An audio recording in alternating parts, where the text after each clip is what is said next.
That's honestly one of my biggest regrets of this week is we didn't get a clash of those titans. It would have been epic because all four players are on song, as they say.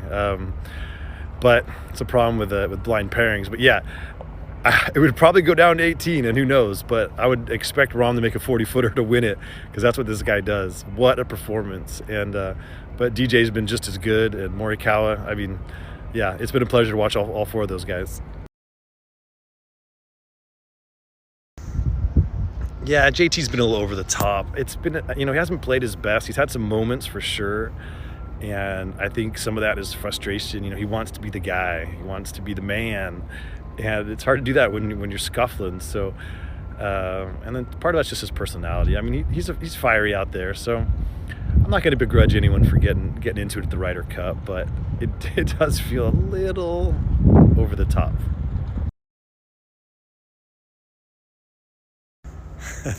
You're probably right, but it takes real courage to walk around with a porn stash. I'm just not quite there, but I do appreciate all of the sartorial advice, the grooming, the hair care products that flowed in through Twitter doing these things. It's nice to know you guys care. I think for now I'll keep the rest, but I'm open to suggestions. Maybe it'll be like a charity thing. I don't know. We're losing the plot here.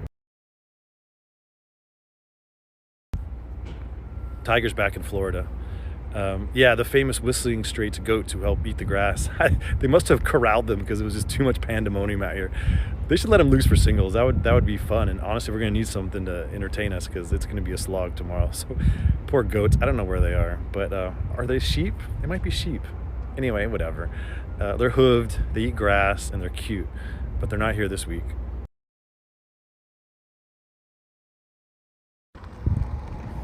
It's true. The crowd is just a little too much. I would cut off alcohol sales.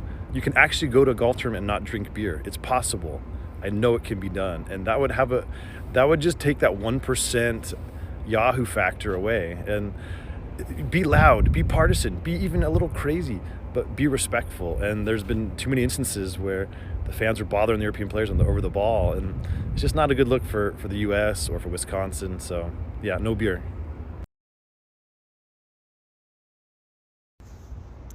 It was embarrassing and silly and lame. No one owes you anything in match play, especially the team that's losing. They're going to be on their grind a little more. What's the big deal? It's a 2 or 3 foot putt. Just knock it in. All the gesticulating and the harumphing and the whining. Give me a break, man. You're a U.S. Open champion. You can make a putt, so make it. I thought that was unbecoming and reflected poorly on Bryson and JT as well. Just make the freaking putt.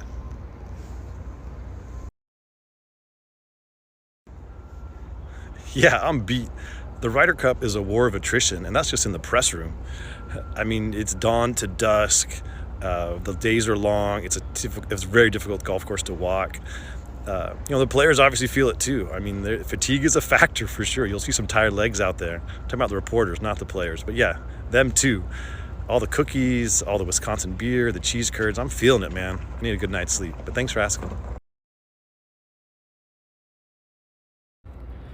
We shall see. The crowd has clearly loved him all week long.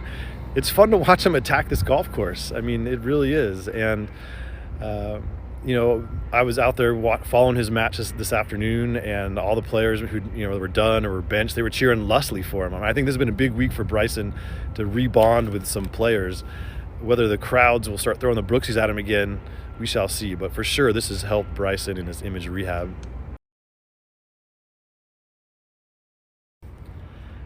I don't know, noted custard enthusiast Colin Montgomery played 5 matches every Ryder Cup. So maybe you could argue against playing Lowry for 5 matches, but he should have played 4, clearly.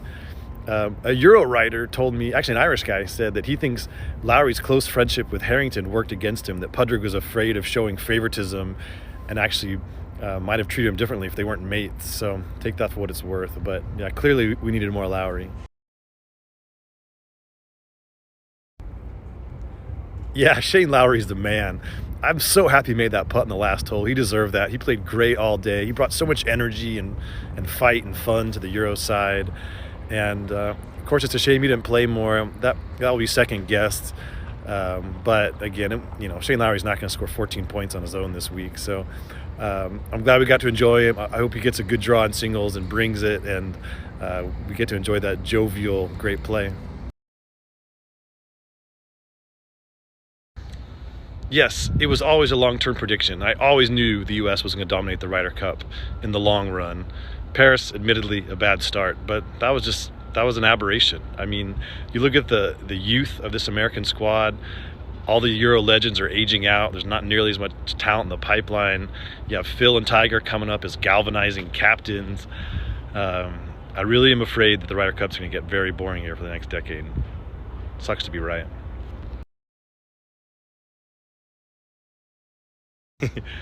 Nah, I'm taking the high road. That's just me. That's my style. You know that. But man, Rory, what is going on? I think he needs to take a year off of golf, like a legit sabbatical. Don't touch a golf club. Go hiking in the Himalayas, do some mushrooms, read some Kerouac. I don't know what he needs, but he needs something, because he doesn't look like he's having fun. And that's not just this week. I mean, he's been kind of mopey all year, and really the last 2 years, he's an enigma. But I think some time off would be crucial for him.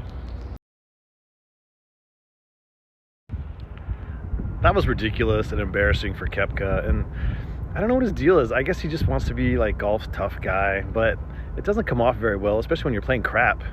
Like, if you want to be the heel, then go out there, make a bunch of birdies and win your matches. But otherwise, you just seem kind of petulant and like a bad sport. And this is supposed to be a goodwill exhibition match, and those guys, those civilians are just doing their jobs as rules official, and ultimately they're vindicated because this club was nowhere near the drop area. So Brooks, grow up, man.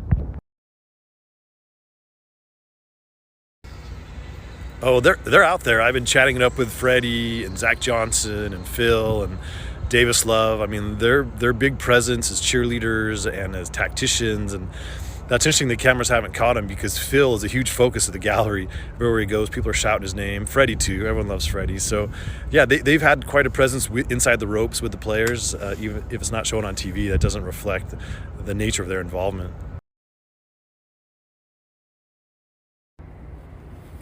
Yeah, poor Tommy Ladd. I think ultimately Paris is going to go down as an aberration on a quirky golf course.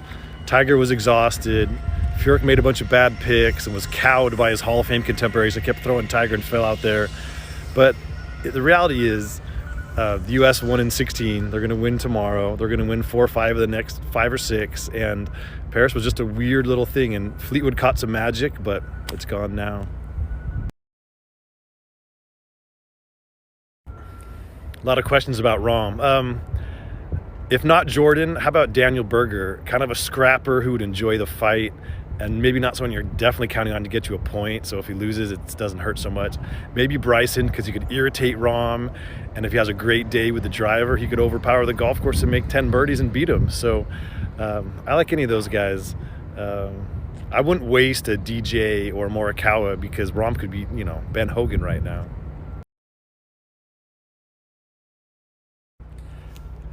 Yeah, Jordan has been one of the few Americans to really struggle. I think he put him out first, assuming Rahm goes out first too, because why not? You can't expect Spieth to get a point in singles. Rahm's probably going to beat anybody, but if Jordan finds it and starts raining in 40-footers, you never know. So I almost like Spieth going out first as a sacrificial lamb, which is a weird thing to say about a future Hall of Famer, but he does look lost out there, and there's nowhere to hide him, honestly.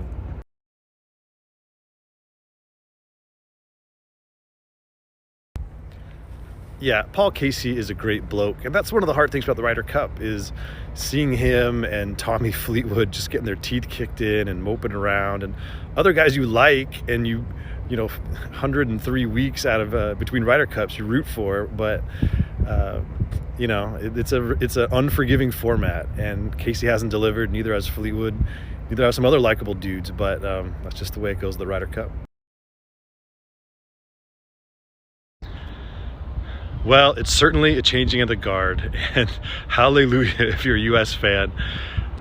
These 6 rookies have brought so much energy, and what a group. I mean, British Open champ, gold medalist, FedEx Cup winner. I mean, they're mega rookies, and I think Phil is where he belongs as a vice captain, and same with Furyk, and same with Tiger and all those guys. They can contribute other ways, but yes, thank God, fresh blood, and it's fun to watch.